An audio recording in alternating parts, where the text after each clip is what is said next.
巨大戦艦文福特撮モード変形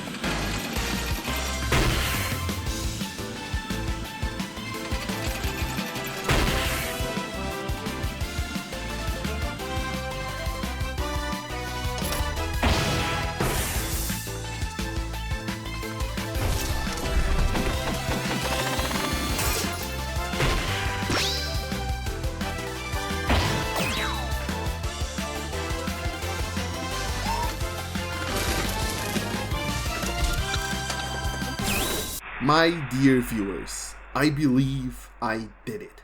I found the most Japanese game ever made. Before we talk about that though, quick history lesson because credit should always be given when credit is due. Well, the game I'm going to be discussing today is by all metrics a completely new IP. It is actually a spiritual successor and long-awaited follow-up made by some of the developers of the long-running Goemon series, a series which I thought started with The Legend of the Mystical Ninja on the SNES, which was released in 1991. But actually this series goes back as far as having a Japanese-only arcade release in 1986, which is a bit of a running theme for this franchise. Even though there are over 30 games in it, most of them never left Japan. Fan translators thankfully picked up the slack for some of the titles, mainly the mainline ones. But this time, thanks to Spike Chunsoft, this fate has been thankfully averted for Bakeru, which is a bit late compared to the original Japanese release date of November 30, 2023, but when it comes to art, it's always better late than never. Now, I have to admit I have never played a Goemon game, so I can't compare them, and I will review this game with completely fresh eyes, but honestly I don't think you need nostalgia or a previous history with Goemon to enjoy Bakeru, because it is quite simply one of the best games released this year. The story of Bakeru is incredibly simple, so we should probably get into that first. It starts with a small little blue-haired fairy creature called Sun running away before being rescued by a young blue-haired boy. The boy, as it turns out, is a shapeshifting tanuki called Bakeru. After Sun explains that Japan is under attack by a mad clown called Oracle Saitaro, who is using magic to hypnotize Japan into celebrating an endless festival, Bakeru's grandfather gives him the family's Haradaiku drum, an instrument capable of exorcising evil spirits, and then sends him off to recruit the greatest heroes of Japan in order to fight back. The story is almost non-existent, in a good way, I must add.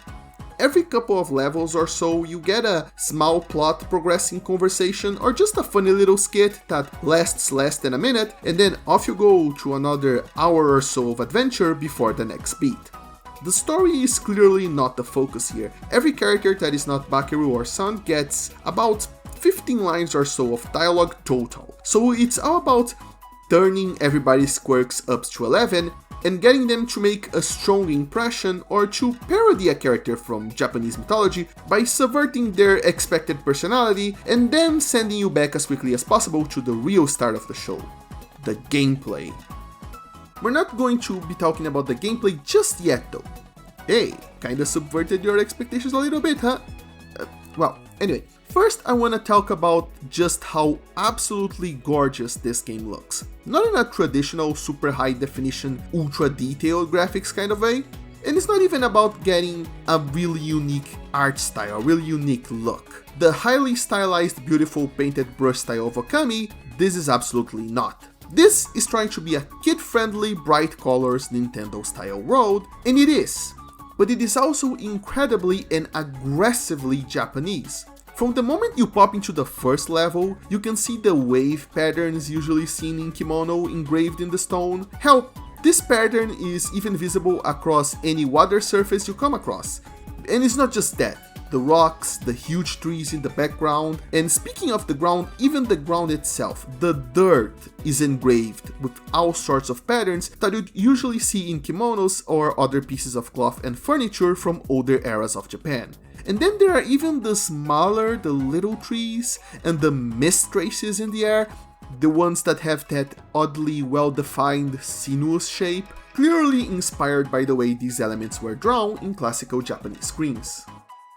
Normally, I would think that all of this would look a little bit too techy for a game with this visual style, but what makes it work is that all of these elements, even in their original use, were already tailor-made to be repeatable.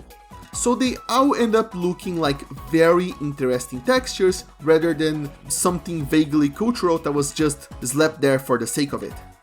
And this is what I meant when I said that I found the most Japanese game ever made.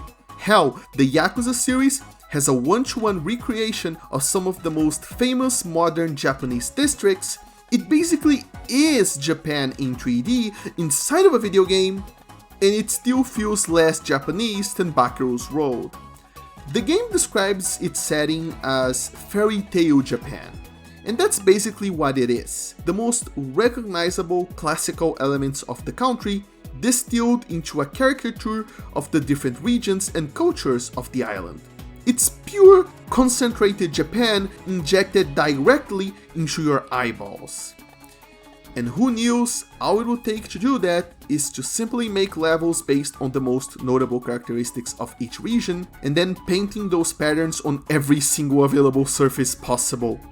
It's more than that, of course. You get to play around with the deers of Nara in an autumn-colored town that is filled with the fallen leaves of the trees, and you also get to climb a mountain while golden, gentle light falls on it. One of my favorite levels is a hot spring town at night, and you can just stop at one point in the middle of it, in the middle of the madness and the nocturnal lights, and you can just soak in the atmosphere. It's fantastic. And it's also a cause for great worry that my hard drive is going to explode, because even though this is a shorter review than usual, I actually recorded way more footage for this video than I did even for my longer projects. The reason being, I just love the visuals of every single level and I wanted to share them with you. Like, you know when you find a cool thing that you really like and you want to share it with your friends as soon as possible in the hopes that they will like it too? That's how I feel about Bakeru.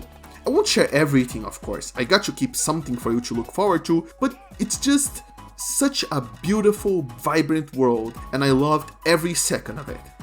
This care for the visuals also extends to the characters, of course. Bakeru is a little punk with a little bit of an attitude but a heart of gold at the start of the story. He plays the part of a traditional shonen hero basically, and I could totally see him as a main character in a story aimed at younger audiences, like a Beyblade or a Yu-Gi-Oh style manga. And of course, in a game that is already this Japanese, it was a stroke of genius to make the enemy forces part of an endless festival, since now the enemy forces can bring with them the festivals that are such a rich part of the Japanese aesthetic. You know, such as lanterns and possessed folks wearing hyotoku and otafuku masks. You know, the masks that the blacksmiths wore in Demon Slayer. But I have to give special props to the watermelon enemies that literally split into perfectly even pieces when you defeat them. And talking about the enemies allows us to not so smoothly segue into talking about the real star of the show finally. The combat. The basics of the combat are a little bit weird. Instead of using the face buttons like you would expect from a simple platformer, we instead get to Souls-like this shit up by using the bumper buttons on the back of the controller. Pressing the left bumper to attack using the left drumstick and using the right bumper to attack using the right drumstick. There is functionally, however, no difference between attacking using the left one or the right one. Both of them counts as a single normal hit. It gets interesting though when you alternate between them, because alternating between left and right allows Bakeru to instantly flash step between enemies so long as they are close enough, essentially automatically dancing from enemy to enemy, defeating them in sequence. Some enemies die to a single hit, slightly tougher enemies require 2 hits, and hitting both bumpers at the same time counts as a double hit. Holding both bumpers though instead charges a small area attack that you can use to defeat small groups of enemies. So identifying what you're dealing with and how many hits they're going to take, and deciding whether you should use the normal hit right now or the double hit, it all creates a satisfying rhythm as you go from battle to battle. But that's not all though. There are more complex enemies, like ranged enemies, and enemies that take way more than 2 hits to defeat. Some of them which can block your attacks. in which case you can use the omnipresent in modern games but always satisfying mechanics of perfect dodge, in which time slows down if you dodge at the last second. Editing Penguin here. It turns out perfect dodge might not actually slow down time, it might just open up your opponent to a counter attack. I thought it slowed down time because during boss battles, I dodged and the frames started dropping like crazy, and I thought that was a very weird implementation of slow motion, but actually the boss might have just dropped frames. The boss effects might have just caused drop frames, so, oops. Bruh. As well as parrying, in which blocking at the last second using the drums will parry an enemy attack, stunning them if they're using a melee attack, but sending back the projectile if they're using a ranged attack, parrying the bullet, ultra kill style. And that's just what's unlocked at the start of the game. As you progress, you also unlock 2 other attacks. Hold the left bumper only to create a barrage of attacks that is very useful to defeat enemies that take more than 2 hits, or hold the right bumper to rush in a line, defeating lined up enemies that can't be easily defeated using the AoE attacks as they are lined up instead of in a circle. You're always introduced to the enemies or enemy patterns that these abilities make short work of in a level before they're introduced as well, so you can feel the pain of not having the best tool to deal with them before intuitively figuring out when to use them as you unlock them. It's classic, straightforward, gameplay focused design. They are not the only tools at our disposal though. As you defeat the mythological heroes of Japan, they will each give you a henge license that allows you to temporarily use their powers to help you. Sun gives you the very first power right out of the gate, the ability to become tiny, which is not very useful in combat, but does allow you to float for longer when you jump, as well as enter small openings that might be filled with optional goodies or might actually be the way forward across the level. Kintaro gives you mighty blows that deal massive damage, as well as instantly breaking the guards of special enemies, allowing you to essentially skip the entire dodge or parry dance and just defeat them. Urashimataro gives you 2 fishing rods that automatically track and attack multiple enemies in sequence, very useful for flying groups of enemies since your normal AoE attacks can't reach them. And Momotaro, quite possibly the most famous Japanese hero, lets you slide around and gives you a pair of pistols to shoot enemies that are beyond the reach of your other abilities. Now, I have to be honest, the henge abilities are absolutely busted. They are balanced by the fact that your henge power quickly runs out if you use them for too long, but not all actions are created equal. Kintaro is powerful, but even his ability is neutralized by powerful mini-boss enemies that cannot be staggered, as well as a very rare but very hard enemy that can only be parried, making it a powerful but not broken ability. Urashimataro though has no such luck. While I believe the intention behind it was to make it so you can more easily pick off groups of enemies like flying enemies that you can't deal with using normal attacks, it actually works on any group of enemies, meaning you can just delete entire encounters from existence before they even begin. It is simply too good. In comparison, Momotaro deals normal amounts of damage to enemies without allowing you to choose who you are locking onto, and it's slower than just mashing them out with the fishing rods, so it's essentially just a weaker version of Urashimataro. It does have its own niche on longer enemy-filled platformer segments, since you can pick them off at a safe distance before you begin your jumping, but you will waste a lot of henge energy just lining up the shots to kill enemies. That won't be enough to fill back your meter. So unfortunately, it just ends up feeling like a pathetic waste of time and energy. If the henge abilities feel like they overlap a little bit with the normal ones, like for example, why not just use Kintaro to deal with tougher enemies instead of charging up a left drumstick attack? Well, the answer might surprise you. It did surprise me, because if I'm interpreting the trailer correctly, apparently the normal attack abilities didn't even exist until the Western release. Meaning, in the original Japanese release, you only got the basic drum attacks and the henge abilities, so overusing them to deal with enemies was apparently the original design of the game. Now, there are 2 ways that we can see this. One way is the way instead it is not that weird that they only had the basic abilities when you consider the sheer kinetic feeling of each individual attack. Every time you hit an enemy, the controller vibrates. You hear this powerful reverb of a drum, and every attack that lands sends the enemy just a little bit back while a circular shockwave appears where the hit lands. It's great. It has a real proper oomph to it that makes the combat, even at its most basic level, very satisfying. But on the other hand, I have to admit that I do enjoy having a little bit more to do with my brain than essentially bottle mashing the bumpers the entire game. So good on them for adding these attacks on the Western release. And that does explain why there is this little bit of overlap between them and what a henge ability can do.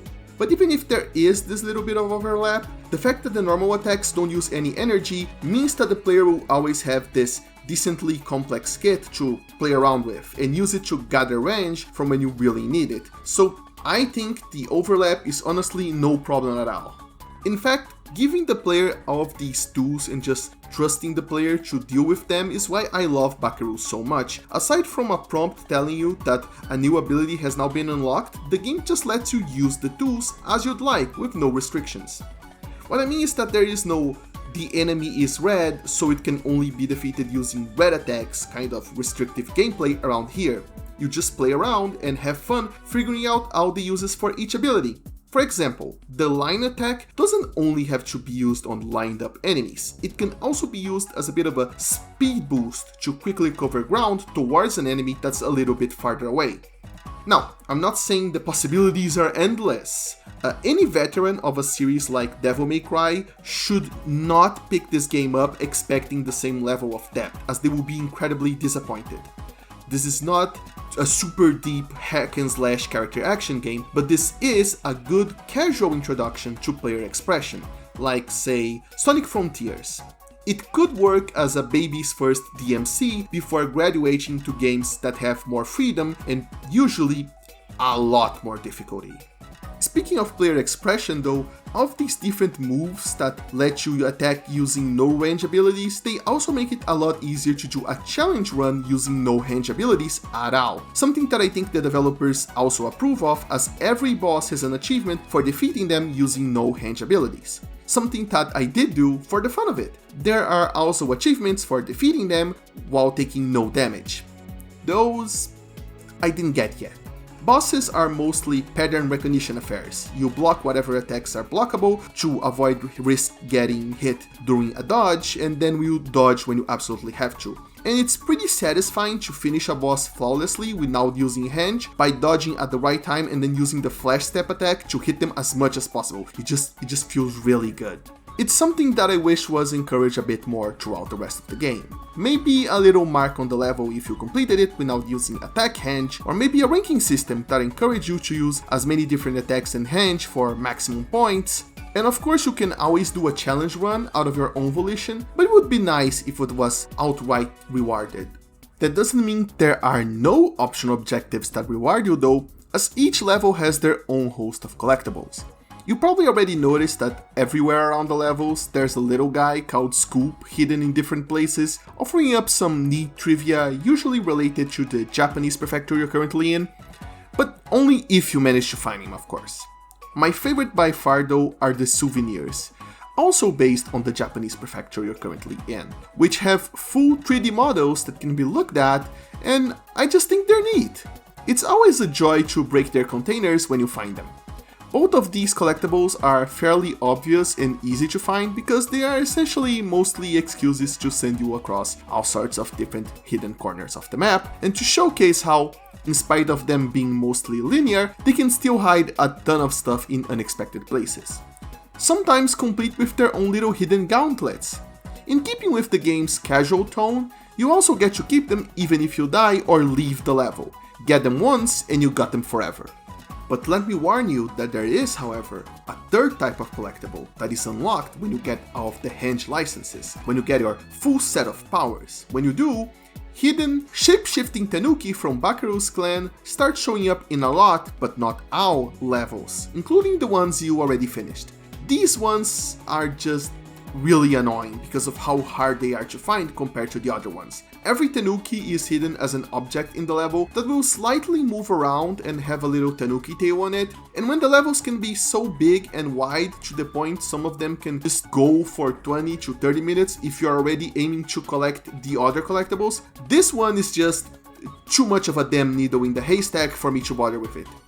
I would also like to note that when the tanuki show up, around the same time you get the henge license, that's when the game really starts up for real. Shortly before I unlocked them all, I expected maybe one more set of levels so you could use all of them before you get to fight the final boss, and until then, the game was fun but basic. The collectibles were mostly hidden on the normal critical path, so they were really obvious, and the platforming wasn't all that exciting or existent, since whenever you were in danger of falling into instant death, invisible walls would protect you.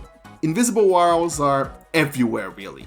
I was completely wrong though. After the boss fight, which is level 16 if I remember correctly, there are still about 50 levels left. The very next number one being a much more open park plus city level where you can and in fact must rotate entire buildings in order to reach the end. And that's just the beginning of it. The real platforming and the real fighting starts from that point. Some people say that the best games are the ones that leave you wanting more. But I have to disagree. This is because while a lot of games that leave you wanting more are very good and leave you wanting more because you just couldn't have enough, some of them just never reach their potential. Instead, I prefer games that leave you feeling satisfied.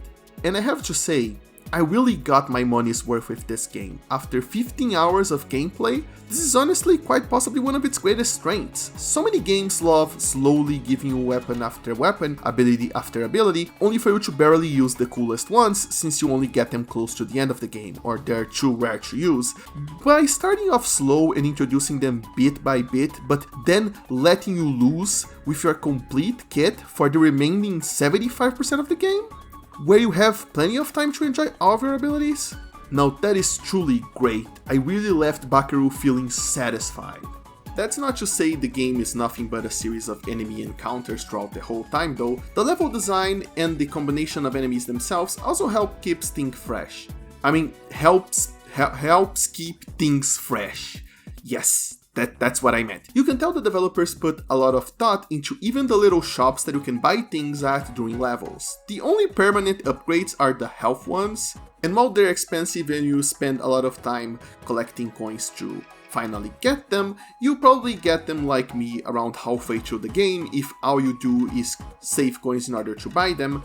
But that doesn't mean the shop suddenly becomes useless. In fact, if you are like me and you suddenly lose your tunnel vision, the shops are now going to be even more useful as you can straight up buy a passive upgrade of attack or speed that lasts for the duration of the level, as well as useful items like one that charges your henge power and another that just straight up deletes anything 500 meters around you. The point is, you will feel tempted to buy stuff from it even as you enter the end game, meaning you always have something to spend your hard-earned coins on. And while we've been spending a lot of time talking about the normal levels, the levels you kind of expect from platforming games, these aren't the only levels that show up. You also get gimmick levels like kart racing or shooting up the skies like your Star Fox.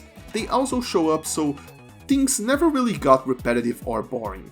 And of course, a true Japanese cultural game would never be complete without giant robot battle.